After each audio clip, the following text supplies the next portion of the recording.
Oiê, vim falar hoje sobre obesidade conforme o combinado, tá? Então, antes de começar, eu vou definir. Vamos separar primeiro em sobrepeso, que é quando a gente tem o cálculo do nosso IMC acima de 25, indo até 29,9. Eu vou calcular o IMC pegando o peso da gente, dividindo a altura duas vezes. Então, efeito de cálculo. Se eu peso 60, eu pego 60 dividido por minha altura, por exemplo, 1,60. 1,6 vezes 1,6, tá? Tem muita crítica nesses cálculos, porque existem pessoas, tipo os fisiculturistas, que têm um peso muscular muito maior. Então, é uma crítica que eu, particular, tenho quando eu falo de obesidade. Eu acho que é muito simplista eu falar apenas de IMC. Eu gosto muito da bioimpedância, eu encaminho muito para a nutrologia para fazer esse cálculo, porque eu preciso entender, de fato, o individual de cada cliente, cada paciente meu. Ainda mais eu que trabalho fiz cardiologia esporte, fiz meu aperfeiçoamento nisso e atendo bastante fisiculturista, como vocês veem, me acompanham no Instagram. Então, eu gosto de uma avaliação bem individualizada. Mas do Brasil e do mundo a gente considera desta forma. Obesidade grau 1 é quando eu tenho IMC de 30 até 34,9. Obesidade grau 2 eu tenho 35 até 39,9, que foi o que eu estava. Eu estava tomando remédio para emagrecer, acompanhada com o meu médico, e estava com comorbidades. Então, minha pressão estava alta e eu estava com problemas no colesterol. Tava tomando medicação e tive convulsão. Lembra que foi por isso, gente, que eu operei, que eu fiz bariátrica. E obesidade grau 3, obesidade mórbida, o IMC acima de 40, tá? Tá um super mega alvoroço esse ano, principalmente falando de obesidade. Qual foi o problema? No mês 7, eu acho, o Ministério da Saúde soltou um dado alarmante falando que 55,7% das pessoas estão em sobrepeso no Brasil. Qual é o problema? Efeito país, porque a gente aumenta o PIB, porque aumenta o gasto do SUS. Quanto maior o peso, maior o risco cardiovascular, maior o risco de diabetes. E essas doenças são as doenças que mais matam no país, e a gente já sabe disso, porque a gente já conversou em outros vídeos meus, certo? Então, isso é um problema, tá ficando uma epidemiologia, né? Um problema pro país. Além de problemas agora, pensando em ponto de vista pessoal, não é só autoimagem, tá, gente? Então, aumenta meu risco cardiovascular, aumento de pressão, aumento de colesterol, aumenta meu risco de diabetes.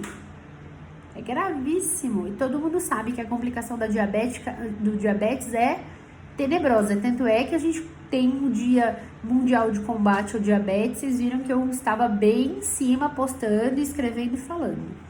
Saiu um documento mês passado da OCDE dizendo que um quinto do país tem obesidade. É muito, muito, muito. E desses dados aí, 25% das mulheres são obesas e 18% dos homens são obesos. Assim, é muita coisa. Então a gente está se expondo a um risco desnecessário. A obesidade é multifatorial, tá? Tem muito do genético. Eu vejo muita gente falando que a pessoa não emagrece porque não quer. É uma grande mentira, uma grande maldade transferir para o outro esse rótulo, tá? Nem todo mundo é obeso porque quer. Compulsão é doença. E todo dia alguém me pergunta: você teve compulsão? Claro que tive, gente. Tem essa que gordo não tem compulsão? A maioria tem. A maioria tem. E a compulsão não é só uma coisinha, assim, uma coisa de quem tá ansioso. Poxa, tem várias coisas que podem deixar você compulsivo. Desde doenças de cunho psiquiátricos, e tá tudo bem se você tem um problema assim, até situações circunstanciais. Tipo, eu tava muito ansiosa pra minha prova de título. Primeiro eu perdi um monte de peso, quem me conhece sabe, depois eu engordei um monte.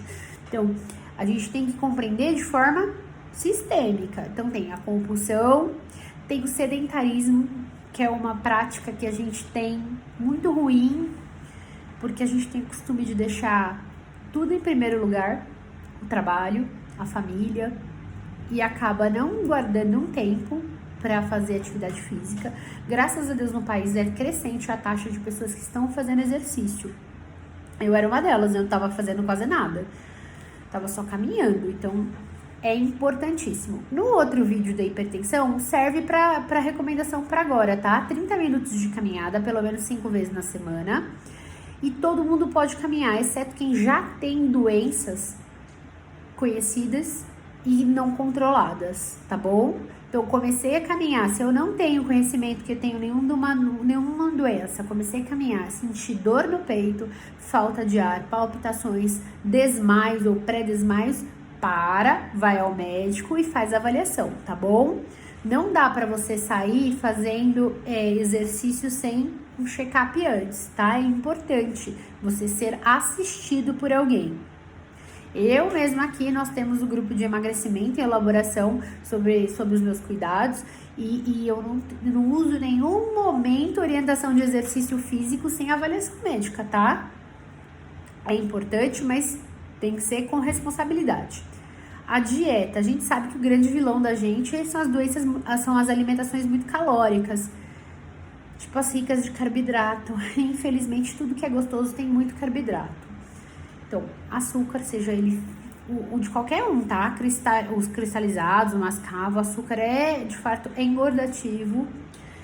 Massa, doce, batata, mandioquinha, todas essas coisas vão aumentar a caloria. Mas também não adianta a gente ficar totalmente desesperado e não comer nada, não é assim que funciona. O problema da obesidade, assim, de ganho de peso do ponto de vista alimentar, é você comer, ganhar e não gastar. Então tem que ter um equilíbrio de tudo. A minha recomendação como médica é avaliação médica, exercício físico e dieta. A minha orientação como obesa, agora eu tô com 65, mas a minha orientação como obesa, porque eu sempre vou ser obesa, eu posso estar operada e estar magra, mas eu sempre vou ser obesa, se eu não tomar cuidado eu reengordo. Beber muita água, tomar cuidado com quem a gente comunga, sai pra comer. É gostoso você sair uma vez ou outra com os amigos? É claro que é, mas não adianta você ir e sair com o teu amigo que tá firme na academia, fazendo exercício, tem uma outra condição corporal do que a sua e acompanhar a dieta dele. Não adianta a gente ficar de neura. Não dá pra gente sair pra beber todo dia. Não dá pra gente sair pra comer porcaria todo dia. Não dá pra gente, na hora do almoço, na hora do jantar, não tenho tempo e comer uma coisa processada. Comer uma coisa de rápida para saciar. Então, alimentos que são assim, que saciam a gente rápido, assim, correndo, coxinha, empadinha, pastel, essas coisas assim, bem gostosinhas, são muito calóricas. Então, toma cuidado.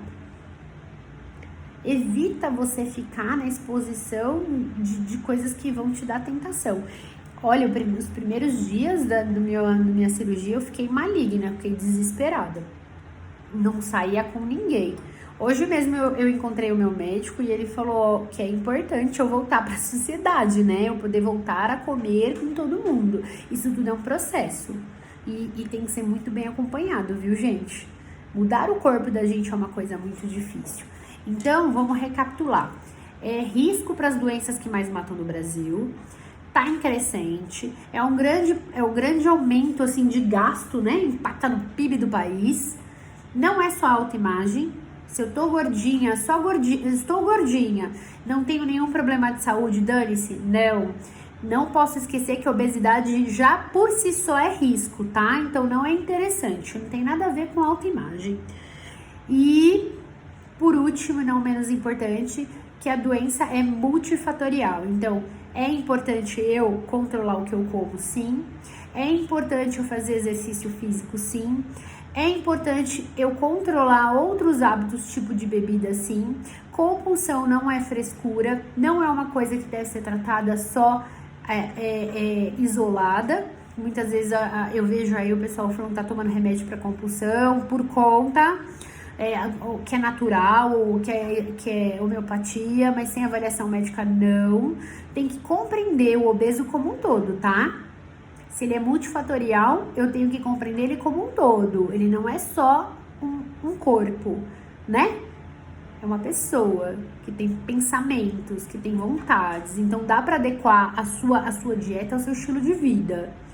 Temos hoje nutricionistas com bastante habilidade em veganismo e em vegetarianismo, então não tem desculpa. Se tratar e se amar em primeiro lugar. A gente tem o hábito de deixar sempre os outros em primeiro lugar. Os filhos, o marido, a esposa, o trabalho. Se o corpo da gente não aguenta, a gente não faz nada. Vocês viram como eu fiquei. Eu fiquei 15 dias sem conseguir trabalhar, 10 dias, sem conseguir trabalhar direito do pós-bariátrica. Tive que operar correndo porque tava toda em curva de piora, que tive convulsão, que a pressão tava alta, que a minha endometriose tava super alastrada. Vou até convidar a Camila, minha ginecologista, para vir falar sobre endometriose pra gente e obesidade, que tem uma forte ligação. E é isso, gente. Se alguém tiver dúvida, me manda inbox, sabe que sou eu que respondo. Muito obrigada, fiquem com Deus.